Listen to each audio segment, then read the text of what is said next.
Subscribe and press the bell icon to never miss another video of Bhakti Charu Swami.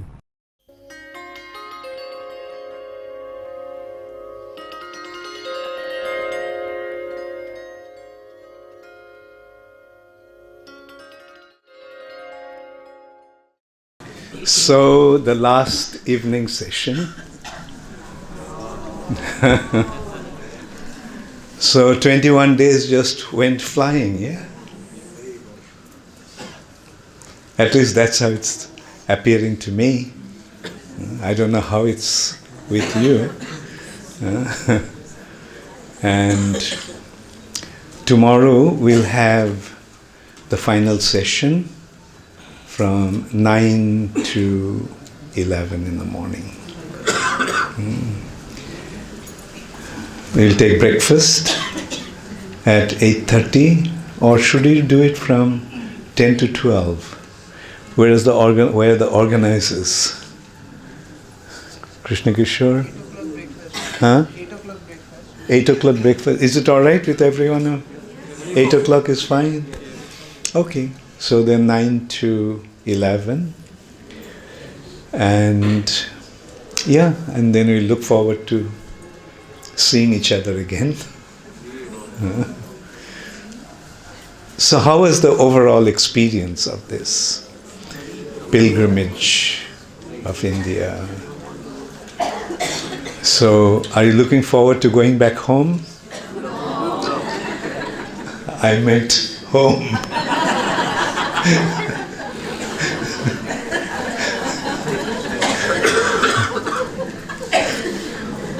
So I'm sure you all are very much looking forward to that. Going back home, back to Godhead. Krishna is the absolute truth, the ultimate reality, the cause of all causes. Today also is a very auspicious day. Today is the day Krishna spoke Bhagavad Gita to Arjuna. Therefore this day is considered to be the birthday of Bhagavad Gita, Gita Jayanti. So there also we get the same, or rather the proper understanding of subject. Begins with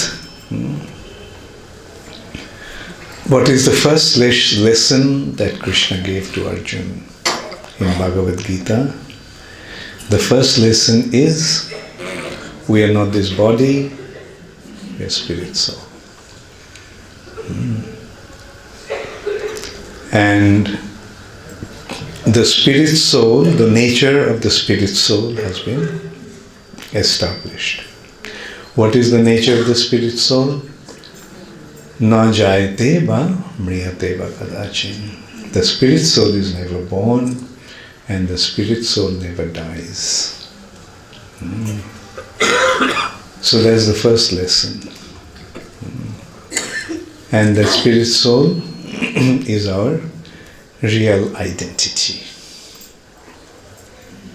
And then in the third chapter, Krishna explains how should a living entity act in his situation in this material nature. And in explaining in that, Krishna established that we are getting different facilities, benefits. And those benefits are coming from the agency of the demigods. Therefore, we must perform yajna or pay back to the demigods. In simple way we can say that when we take some facilities, then we have to pay for that. Like we are consuming electricity, at the end of the month, the bill comes. We are using water, we are using various facilities, and for that we have to pay the bill. Therefore, we have to pay for the facilities that we are getting, and in this way we establish a relationship with the demigods, Devan. And that is called yajna. Just like we eat food. How does the food come? Because there is rain. Why does the rain happen? Because of sacrifice. Annad bhavanti bhutani parjannad anna sambhava. Parjannad. From rain, the foodstuffs are produced. Yagyat bhavanti parjanna. Due to the sacrifices, the parjanna or the rain comes. Therefore, yajna karma samudbhavaha. And although apparently these sacrifices are being offered to the demigods, but ultimately Krishna is the recipient of the demigods. The demigods are not holding the ingredient or the offerings of the sacrifices. They are passing it on to Krishna. So Krishna is the ultimate recipient. And then Krishna told that this knowledge he gave to Sun God. So Arjun questioned, how is it possible? You were born just the other day, and Sun God, Vivashan, appeared so many billions of years ago. So how can I understand that you spoke that knowledge, you gave that knowledge to the Sun God?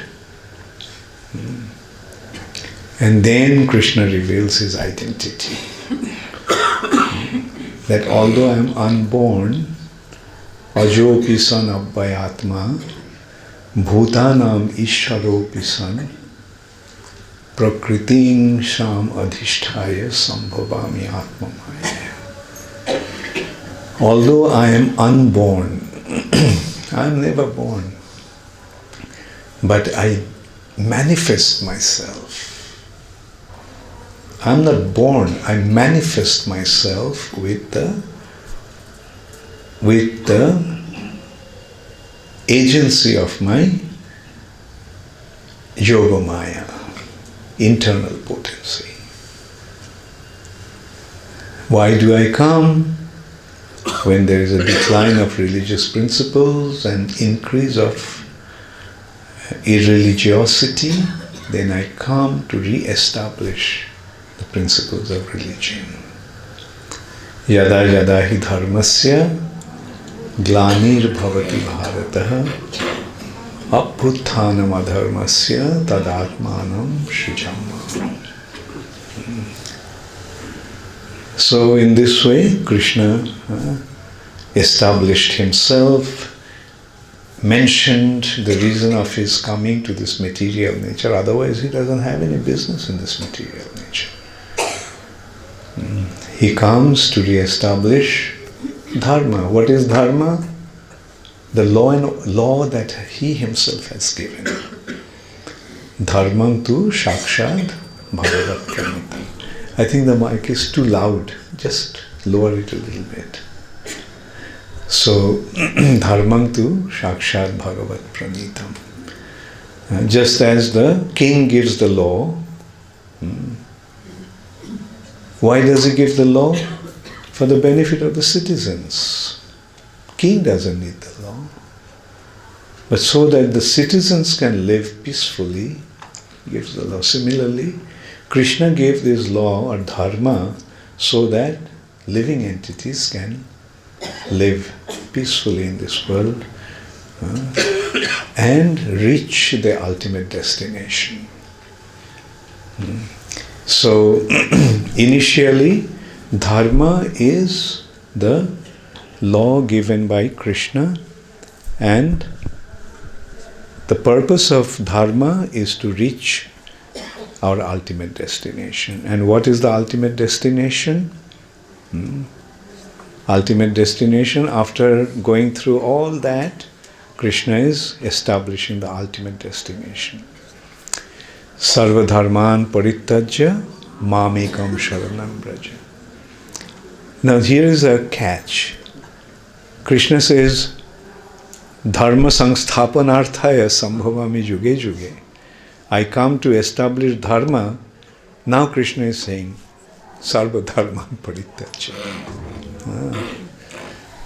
So here we have to understand Krishna is speaking about what goes on in the name of dharma. That has to be rejected. Srimad Bhagavatam explains that right at the beginning. And he is calling that as Kaitava Dharma, cheating religion. What is the cheating religion? In the name of religion, when we want material benefit, material enjoyment, material prosperity, that is cheating. The real goal of dharma is not to gain anything in the material nature, but get out of the material nature and go back to the spiritual world. So, Chaitanya Charitamrita is explaining that point, that Kaitava Atra, Kaitava, cheating religion. What is cheating religion? He is saying, Prithivite joto kichu dharma name chale, Bhagavat kahe taha paripurna chale. Chale means pretension, or you can say, it pretends to be religion, but it is not religion. Whatever goes on in this world in the name of dharma, religion, is not. They are all filled with deception and cheating. When people in the name of dharma is asking, give me this, give me that, material, give me wealth, give me prosperity, give me this, give me that. No, that should be rejected. Prajita. Dharma prajita kaitavatra. And when can we become situated in that platform, when we can reject all those cheating business? Parama nirmatsaranam satam. When our hearts become completely purified. And then we achieve the state of satam, or absolutely pure. In simple words, a saint. Who is a saint? Whose heart has become completely purified. And what are the impurities then? Impurities are this. Nirmatsaranam. Impurities are matsar. Matsar means envy. And the sequence is lust, greed, anger, illusion, pride, envy. The last in order is envy. So when the heart has become purified of envy, that means heart has become purified of all other things. Lust, greed, anger, etc.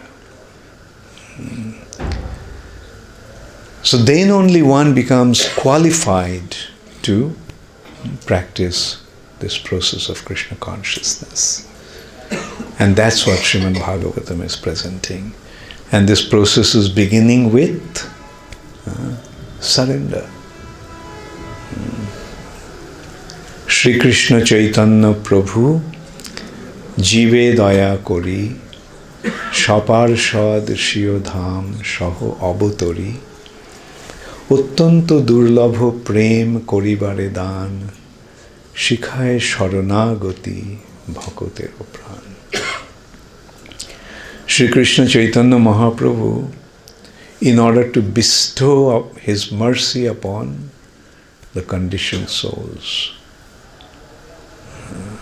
descended, appeared in the age of Kali, along with his associates and his abode. Dham, Shaparshad, Shiodham, Shaho Avatori, Ottanto Durlabho Prem Koribare Dham, in order to bestow very rare Krishna Prem,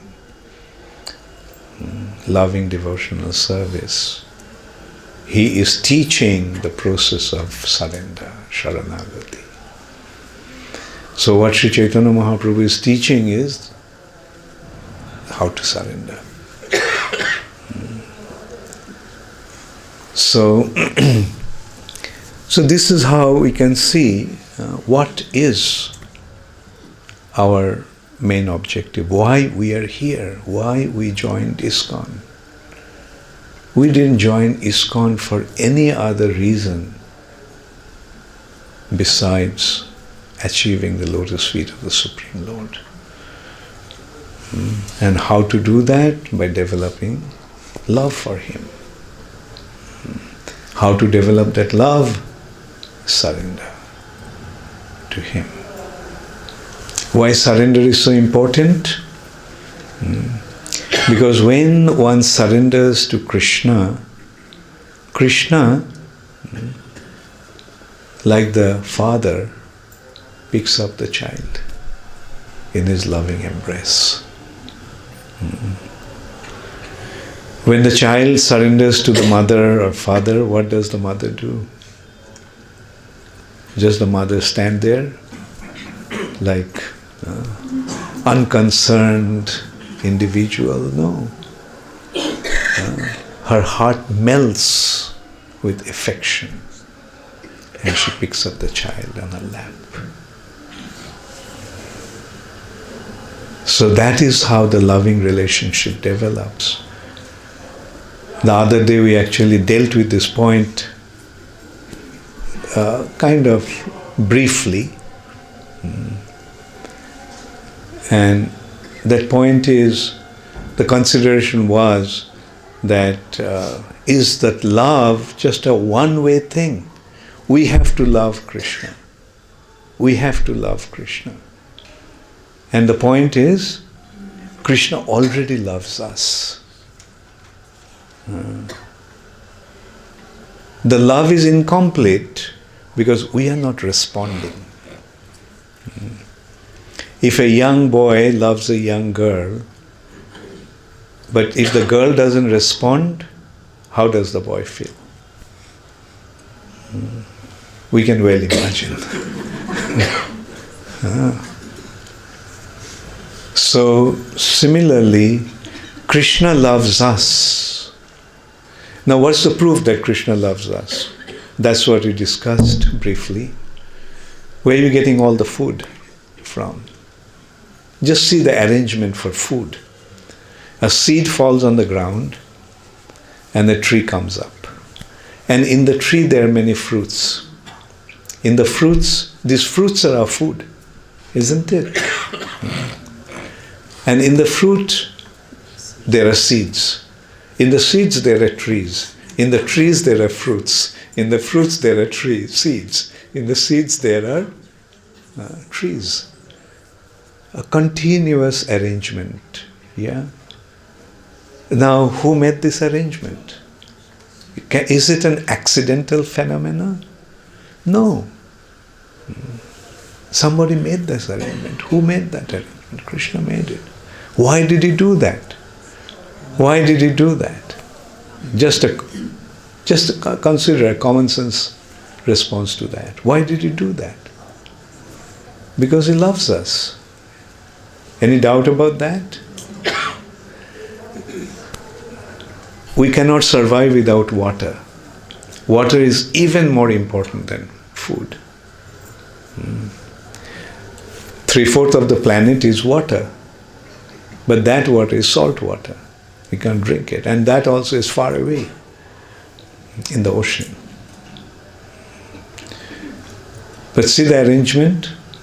The sun's rays are making the water evaporate, form the cloud. The wind disperses it different areas. comes down in the form of raindrops, distilled water, right? And that fills up all the water bodies. An endless supply of water. Did it happen just by chance? Krishna made the arrangement. Why did he do that? Because he loves us. Okay, even more important is oxygen. We are taking oxygen and giving out carbon dioxide. Now, if the process continued, what would have happened? The whole atmosphere would have been filled with carbon dioxide after some time. There wouldn't have been any oxygen left. Did it ever happen? Why not? Do we need a rocket scientist to answer the question? The trees and plants are taking the oxygen, taking the carbon dioxide and giving out oxygen. Who made that arrangement? Why did he do that? Because he loves us. So is there any doubt that Krishna loves us? Okay, let's go further.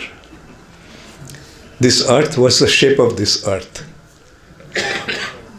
Round. Where are we situated?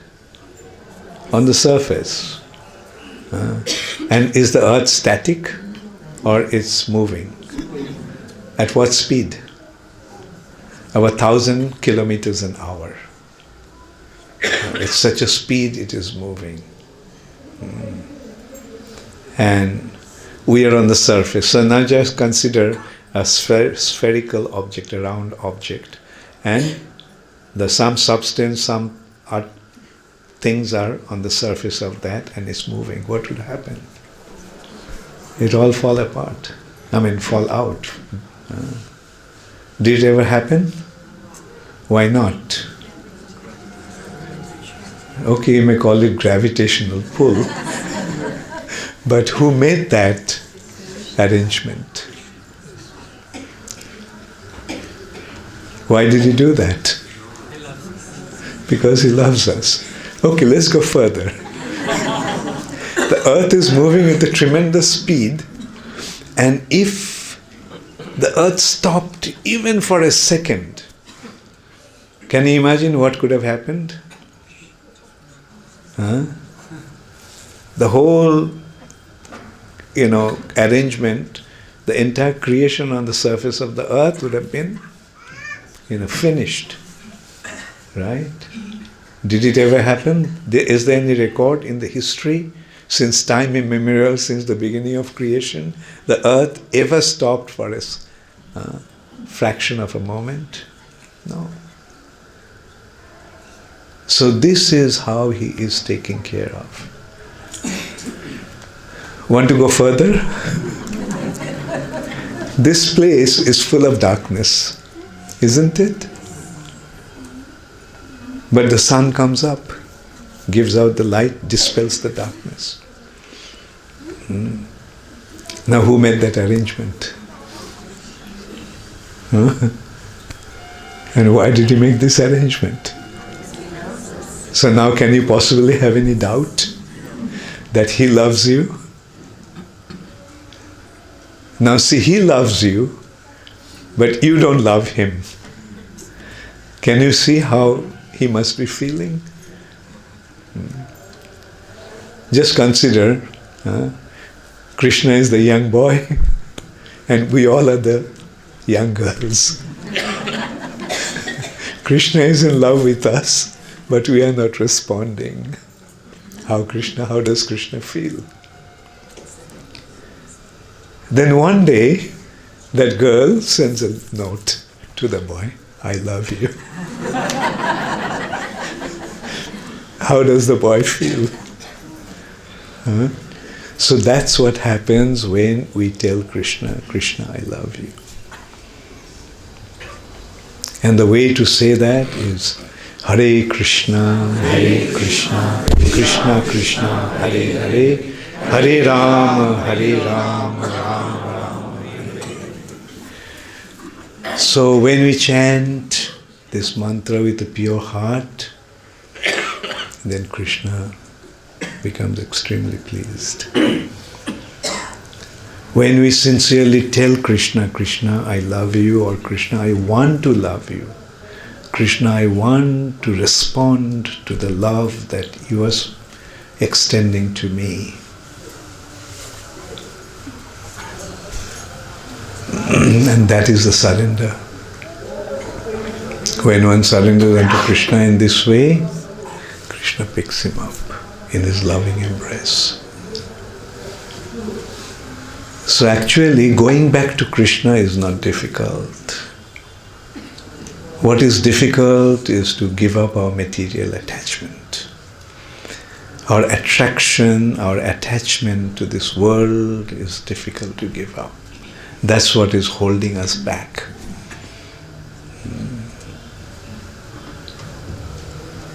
Therefore, Bhaktivinoda Thakur so beautifully is saying, Manasa deho geho jo kichu mor Arpilu tuapade Nanda Kishore. O son of Nanda Maharaj, my body, my mind, my home, anything, everything that I have, I'm offering it to you, my dear son of Nanda Maharaj. And because I have done that, now I don't have any anxiety or any worry. I have offered myself to you. Now you take care of me. I'm not going to worry about myself anymore. You take care of me. So that is what happens when you surrender to Krishna. We don't even have to tell Krishna, you take care of me. It's only a feeling that we experience. That now that I have surrendered myself to Krishna, Krishna will take care of me. And that is called, in Sanskrit, that is called Goptritte Baron, accepting Krishna as my Lord and Master. I am surrendering unto Him because He is my Lord and Master. And the next point is, Abhashya Rakhibe Krishna Vishwas Palon. To have the implicit faith, Abhashya Rakshive, Krishna will protect me.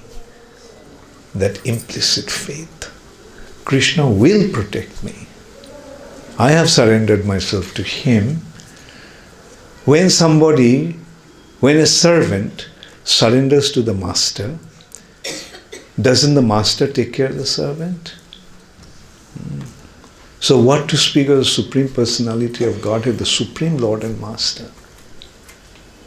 He positively, Abhashya means definitely. Rakshibe Krishna. Here Krishna will protect me. That faith, Vishwas Palan.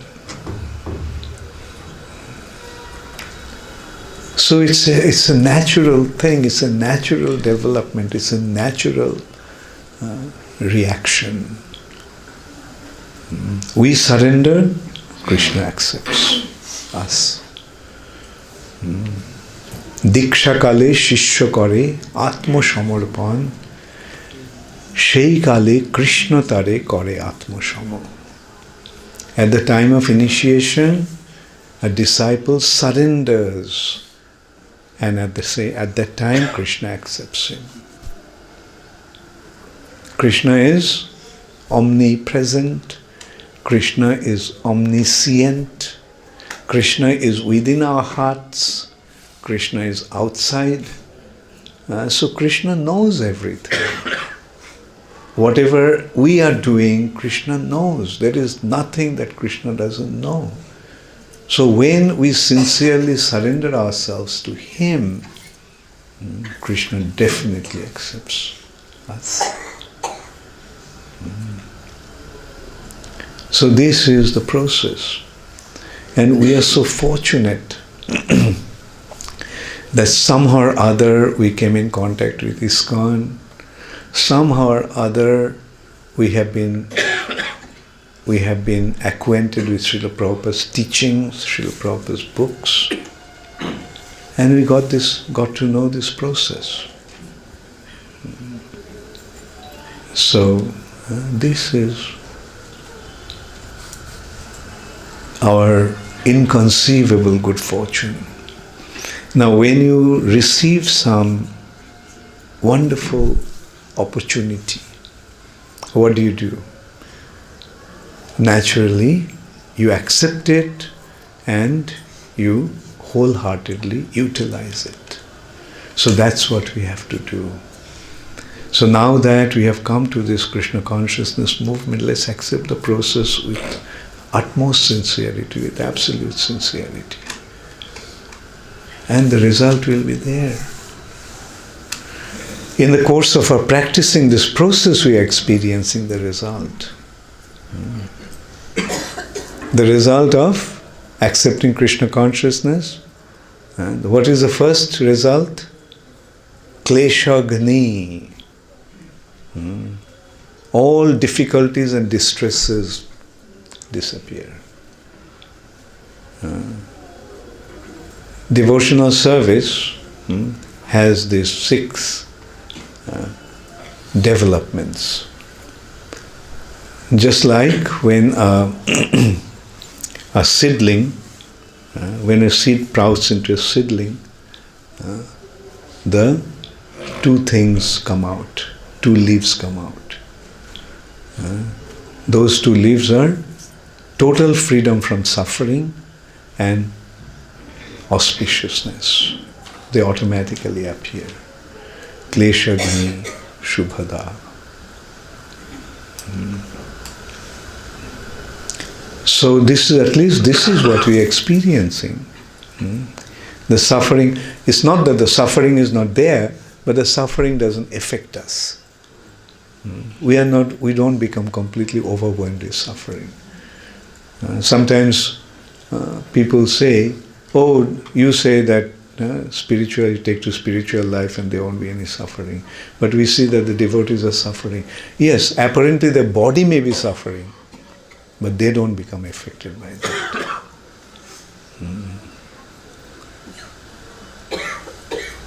A simple example, when a surgeon is operating on a patient,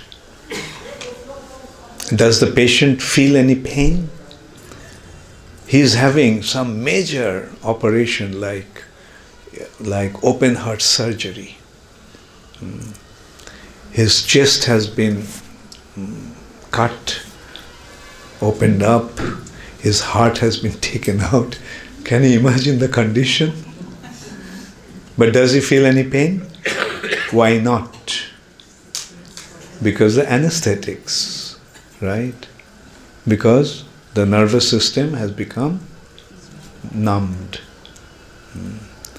There are some doctors here, they'll testify that.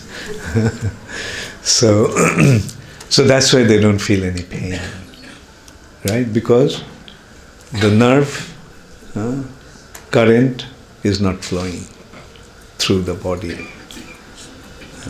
Anesthetics, that's what it does. And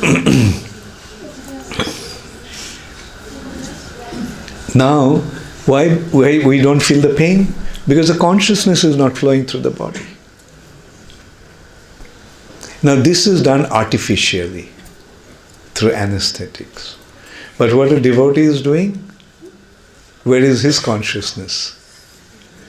Krishna consciousness. Now his consciousness has been shifted to Krishna. Therefore, whatever is happening to the body doesn't affect him. Of course, that will depend to what extent we are free from our body consciousness. If our consciousness is still in the body, yes, we'll feel the pain. But the process is going to enable us to become free from the flow of consciousness through the body. Because of consciousness has been projected onto Krishna. So Krishna consciousness frees us from all kinds of material suffering condition. So that is how scientific this process is. Does Krishna consciousness make you free from suffering condition? Yes. Or am I saying yes, or you don't say? At least to some extent we feel that. And Shubhada, all auspiciousness comes to our life.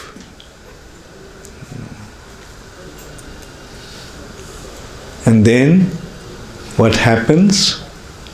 Even liberation becomes insignificant. Moksha laghuta krit.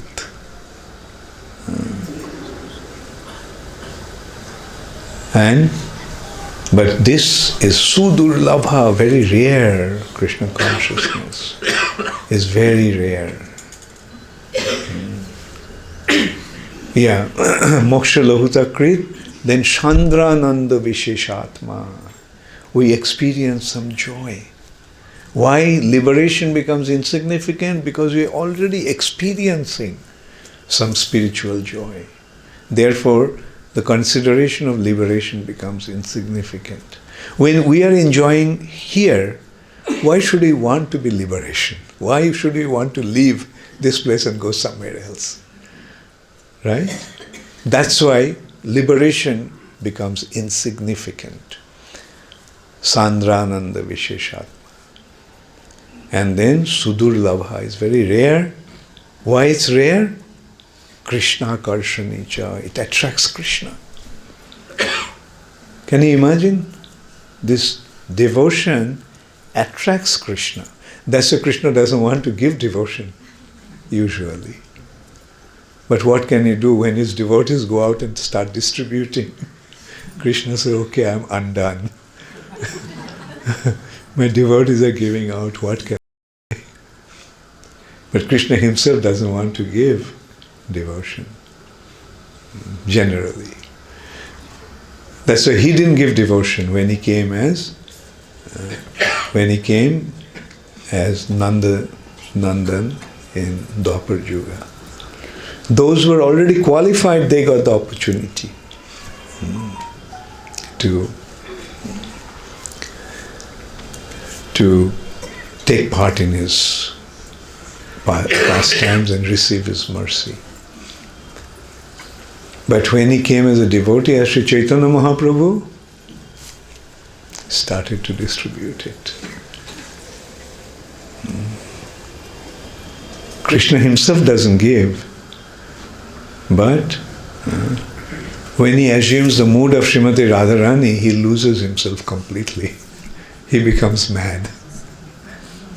And he starts to act in an insane way. And this is his insanity as Chaitanya Mahaprabhu. In this respect, there is one example. Can a king make a beggar into a millionaire? Right? Because if the king wants, he can say, okay, fine. So many $1 million to you. And king can do that, but the king just generally doesn't do that. But here, if the king wants to open his treasury and invite everyone, all the beggars, that come and take whatever you want. Can the king do that?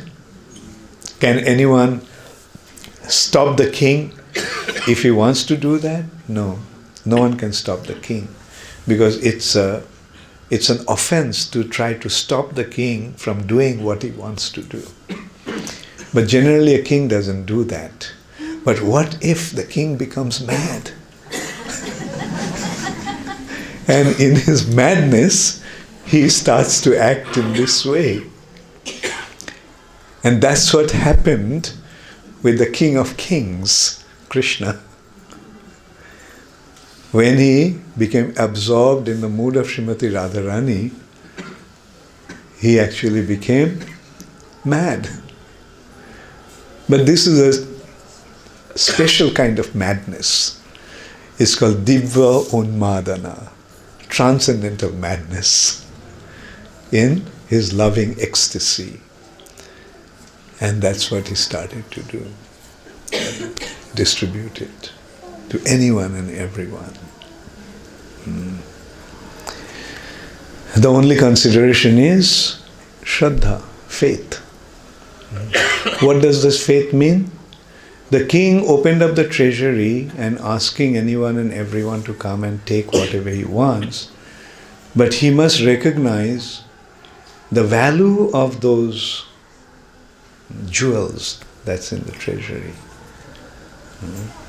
If a person doesn't know the value, then what he'll do?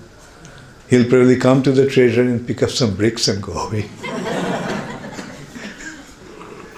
So you have to know the value.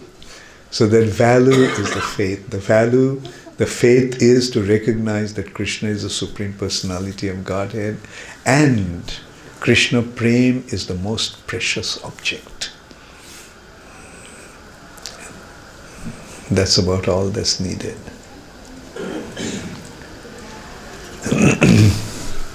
Anyway, so we can have a little kirtan now.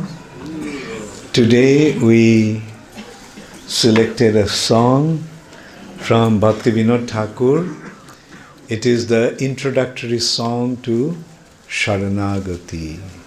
Sharanagati means the process of surrender, as I just mentioned.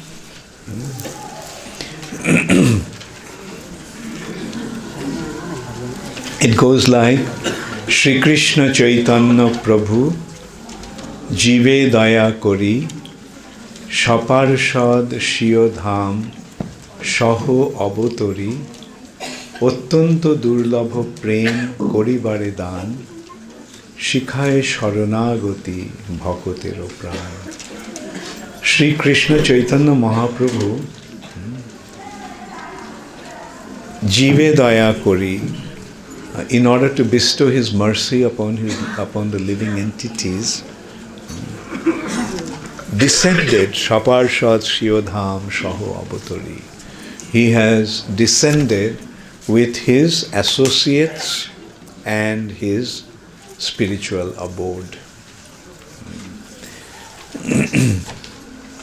Ottanto Durlabha Prem Koribare Dan, in order to bestow the very, very rare Krishna Prem.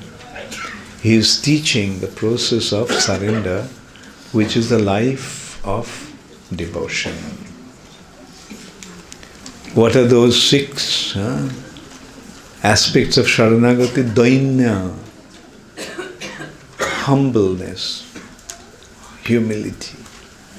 In order to surrender, the first requirement is humbleness. Unless and until we are humble, can we surrender? No. If we are proud, can we surrender? Therefore, first requirement is humility. We have to become humble. Atma Nivedan, then offering ourselves to Krishna. That's the second aspect. Then Goptritte Barun, accepting Krishna as the Lord and Master. My only Master. Goptritte Barun. Fourth aspect, to have the implicit faith that Krishna is going to protect me. The fifth, Bhakti Anukul Matra Karjero Shikar, accepting the activities that are conducive to devotional service, and Bhakti Pratikul Bhav Barjanangikar, to give up the activities that are detrimental to Krishna consciousness. These are the 6 limbs of surrender. Sharango Sharanagati. Sharango Sharanagati hoibe jahar, tahar prarthana shune Srinanda Kumar. One who will develop this process of surrender through the 6 limbs of surrender, the son of Nanda Maharaj Krishna will listen to his prayers. Tahar prarthana shune Srinanda Kumar. Rupo sanatana pade dante trino kori bhakoti pinodo pare duhu pade dhori. Bhaktivinoda Thakur, in a very humble mood, with straw in his mouth, falling at the feet of Rupa Goswami and Sanatana Goswami. Kadiya kadiya bole ami to adham. Crying, he appeals to them. I am extremely fallen. Shikhaye sharanagati karohe uttam. Teaching me the process of surrender, please elevate me to the spiritual platform.